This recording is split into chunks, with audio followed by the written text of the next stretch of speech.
승리하는 복된 하루가 되시기를 간절히 축원을 드립니다.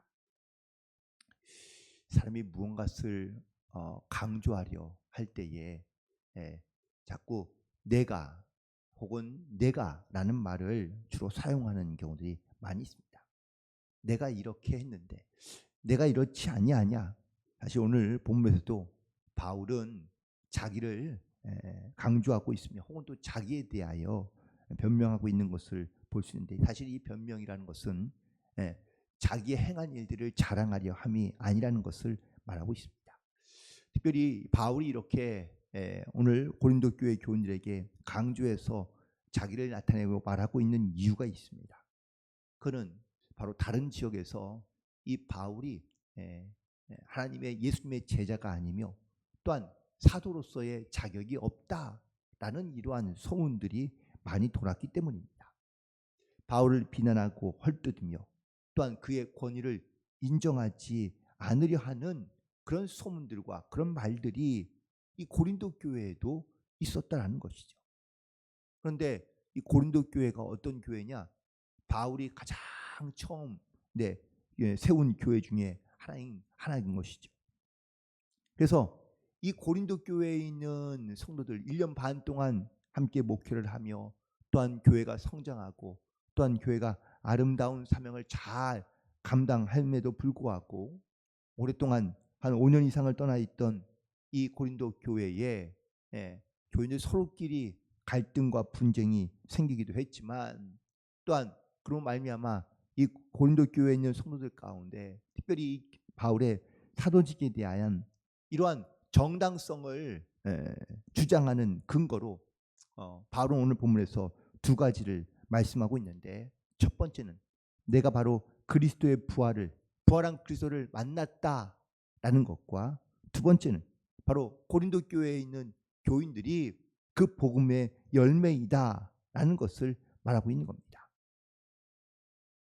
그러면서 이 고린도 교회에 있는 교인들에게 말하기를, 다른 지역에 있는 사람들은 나를 잘 모르거나 나를 경험하지 못한 사람들은 나의 어떤 이런 사도권이나 아니면 또 나의 말에 대하여 의심하거나 아니면 의문을 가질 수 있을지 모르지만, 고린도 교회에 있는 성도들은, 고린도 교회 너희들은 적어도 내가 누구인지를 알고 또한 나의 사도권에 대하여 정통성에 대하여 네가 잘 알고 있지 않느냐라고 이렇게 다시 한번 말하고 있고 권면하고 있는 것을 보게 됩니다. 특별히 바울이 이 고린도 교회에서 사역을 하면서 또한 지금까지 사역해 오면서 바울이 조금 아마 억울한 마음을 가지고 오늘 호소하고 있는 이야기는 바로 자신의 권리에 대한 이야기였습니다. 자기가 얼마나 자기의 권리를 절제하고 있는지, 또한 자기의 삶에서 얼마나 절대된 삶을 살고 있으며 복음에 절제된 대로서 자기가 살고 있는지를 이 고린도 교회에 있는 교인들에게 말하고 있는 것이죠.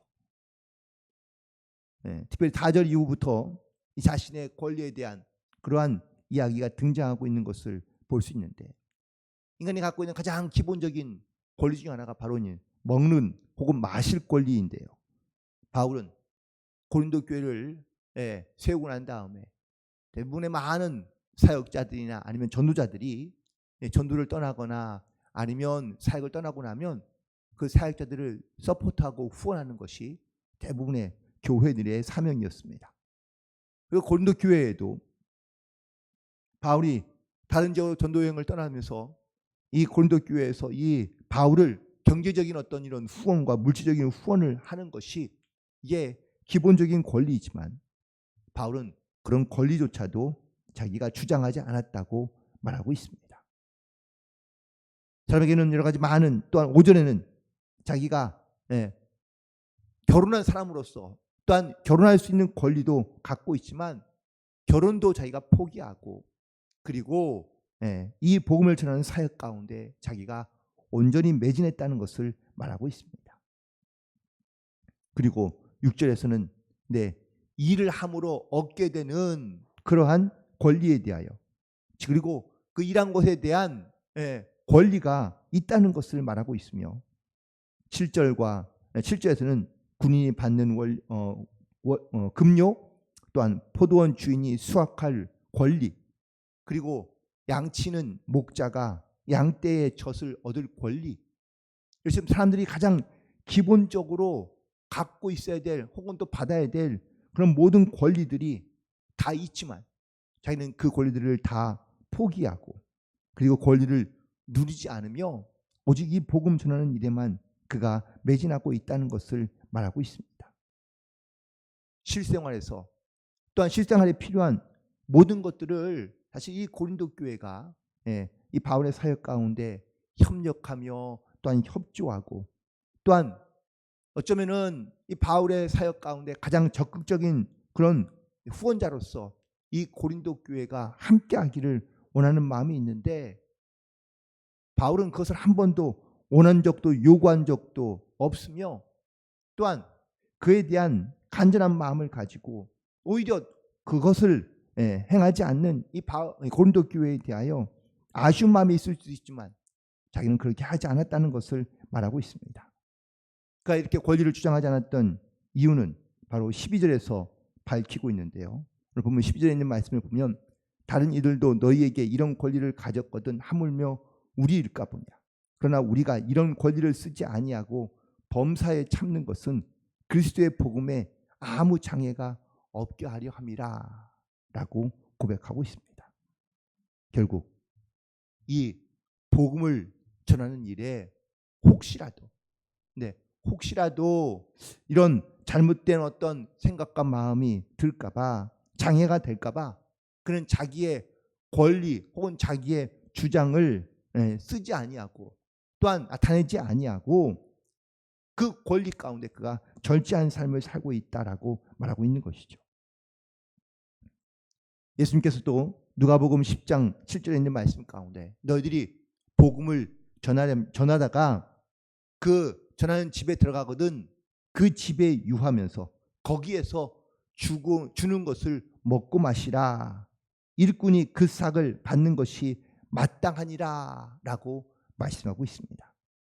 예수님도 복음을 전할 때에 한 집을 정하고 그 집에 가서 복음을 전하고 또한 그 집에서 주는 것을 따라 그냥 먹고 마시며 또한 거기에서 그 사명을 다하라라고 말씀하고 있습니다.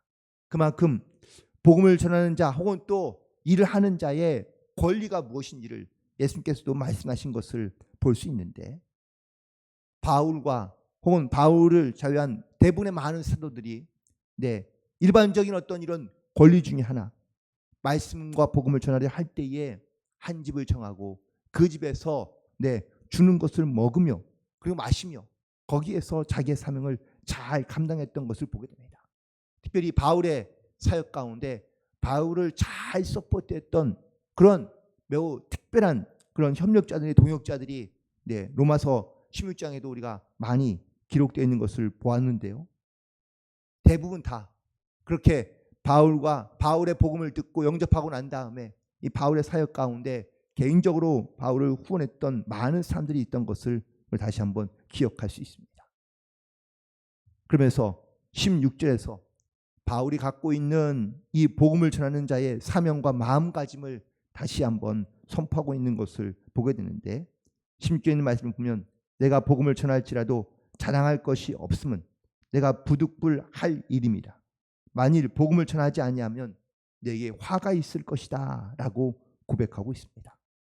그가 복음 전하는 이 일을 그가 사명을 가지고 그가 열심히 자기의 주어진 권리마저도 그가 절제하며 이 복음을 전하는 일에 그가 힘쓰며 애썼던 이유는 자기가 자랑하려 함이 아니라 어떤 권리를 그가 요구하거나 아니면 그 권리를 얻기 위함이 아니라 내가 이 복음을 전하는 일에 내가 힘써 전하지 않으면 생명을 다하는 이런 복음을 전하지 않으면 혹시나 자기에게 화가 미치지 않을까. 이 화는 사람들로부터 얻는 고난과 고통을 말하는 것이 아니라 스스로 자기에게 부끄러움과 또한 자기 스스로 자기에게 있는 그런 영적인 교만을 혹시 갖지 않을까. 아니면 하나님에 대한 영적인 두려움이 있어 그가 하나님의 일을 온전히 하지 못하고 있는 것에 대한 하나님의 진노가 있지 않을까. 그는 스스로 두려운 마음을 가지고 이 일을 행하고 있다는 것을 증거하고 말하고 있습니다. 결국 우리가 하나님의 일을 할 때에 우리가 어떠한 자세, 어떠한 마음을 가지고 이 일을 감당하고 있는지, 또한 우리가 하나님의 부름받은 자로서 내가 어떤 자세를 가지고 이 사명을 잘 감당하고 있는지 오늘 그 마음을 함께 보고 이 바울의 마음을 가지고 우리도 이 복음 전하는 일에 우리의 사명을 또한 우리의 본분을 다하며 나아갈 수 있는 그런 저와 여러분 되기를 간절히 소망합니다. 18절에 있는 말씀에 보면 바울이 이렇게 고백합니다. 그런즉 내 상이 무엇이냐? 내가 복음을 전할 때에 값없이 전하고 복음으로 말미암아 내게 있는 권리를 다 쓰지 아니하는 이것이다 라고 고백하고 있습니다. 복음을 위하여 자기는 어떠한 희생을 감당하고 있으며 또한 그가 어떻게 이 복음 전하는 일을 하고 있는지 바울은 오히려 반문하고 있습니다. 내가 복음 전하다가 옥에 갇히기도 하고 매를 맞기도 하고 감옥에 갇히며 또한 죽을 만큼 그가 수많은 고통을 당하면서도 그가 어떤 상을 바라거나 아니면 자기의 어떤 권리를 요구하고 그 요구를 따라 그가 이 복음 전하는 일을 하는 것이 아니라 오직 복음을 자랑하기 위하여 혹은 이 복음을 전하는 일에 혹시 걸림돌이 될까봐 자기의 권리를 사용하지 아니하고 그리고 이 복음만 전하는 일에만 생각하며 그가 절제 않은 삶을 살고 있다는 것을 그는 증거하고 말하고 있는 것을 볼 수 있습니다. 만약에 바울이 자기의 권리를 다 쓰며 자기의 권리를 요구하고 자기의 권리를 주장하는 자였다면 아마 그가 이렇게 복음 때문에 생명을 내어 걸고 온 세계를 돌며 이 복음 전하는 일에 대하여 그러니까 그렇게 열정과 열심을 다하여 최선을 다하여 행하지 않았다는 것, 행하지는 못했을지도 모릅니다. 특별히 오늘 본문에 있는 말씀 속에서 24절에 있는 말씀도 함께 잠깐 보도록 하겠습니다. 운동장에서 다름질하는 자들이 다 달릴지라도 오직 상을 받는 사람은 한 사람인 줄 너희가 알지 못하느냐. 너희도 상을 받도록 이와 같이 다름질하라 라고 말하고 있습니다. 바울이 어떠한 상급을 바라고 이 다름질한 것은 아닙니다. 하지만 적어도 우리가 어떠한 경기장에 경주자로 서 있다면 경주자라면 우리가 어떠한 자세를 가지고 이 경주에 임해야 하는지는 말씀하고 있는 것이죠. 그 경주에서 달리는 경주에서 상을 받는 사람은 한 사람뿐인 줄 압니다. 하지만 그 상을 얻기 위하여 다 모두가 다 최선을 다하여 달려가야 하는 것처럼 우리가 예수님의 은혜로 구원받은 자가 되어 이 땅 가운데 살아가지만 우리의 사명, 우리의 본분이 무엇인지를 우리가 깨닫고 달려가려 할 때에 우리가 어떠한 자세, 어떠한 마음을 가지고 최선을 다해 달려가고 있는지를 반드시 돌이켜보며 나아갈 수 있어야 될 줄로 믿습니다. 이런 바울이 이러한 그리스도의 사명에 대하여 본분에 대하여 다시 한번 말하고 있는 이유는 바로 이 고린도 교회 안에 있는 여러 가지 많은 영적인 다툼과 문제들 때문이었죠. 스스로 편을 갈라 거기에서 싸우고 있고 혹은 또 거기서 갈등이 있는 문제들로 말미암아 교인의 사명, 교인의 본분이 무엇인지를 잊고 그 사명을 다하지 못하고 있는 고린도 교회에 있는 교인들을 향하여 말하고 있는 이야기입니다. 오늘날 한국 교회들도 여러 가지 많은 문제들로 몸살을 앓고 있습니다. 교회 안에 있는 직분들이 죄송하지만 마치 계급처럼 되어 그 안에 많은 갈등과 문제를 일으키기도 합니다. 또한 교회에서 누릴 수 있는 어떠한 권리? 그것들을 요구하며 그 권리를 따라 행하고자 하는 일들도 있습니다. 그러나 우리가 오늘 본문에 있는 말씀인 바울의 이야기를 우리가 다시 한번 돌이켜보면 우리가 정말 하나님의 부름받은 자로서 그 사명을 다하여 우리가 이 사명을 위하여 우리가 정말 끝까지 최선을 다하며 하나님을 향해 믿음을 가지고 달리는 이 경주자의 사명을 우리가 잘 감당하고 있는지, 우리가 목표를 두고 달려가려 할 때에 나를 나타내거나 드러내는 것이 아니라 주님을 증거하며 복음을 전하기 위한 그런 사명을 가지고 우리가 달려가고 있는지를 다시 한번 돌이켜보고 주님이 예비하신 그 상을 받기까지 우리가 끊임없이 주님을 바라보며 믿음과 말씀으로 말미암아 하나님 앞에 끝까지 달려갈 수 있는 그런 믿음의 성도들이 되기를 주님의 이름으로 간절히 소망하며, 하나님의 주신 사명과 본문을 따라 우리에게 주신 하나님의 명령과 말씀을 따라 우리도 믿음을 지켜 끝까지 주님과 동행하며 주님의 영광을 위해 살아갈 수 있는 승리하는 하루가 되시기를 주님의 이름으로 간절히 축원을 드립니다. 기도하시겠습니다.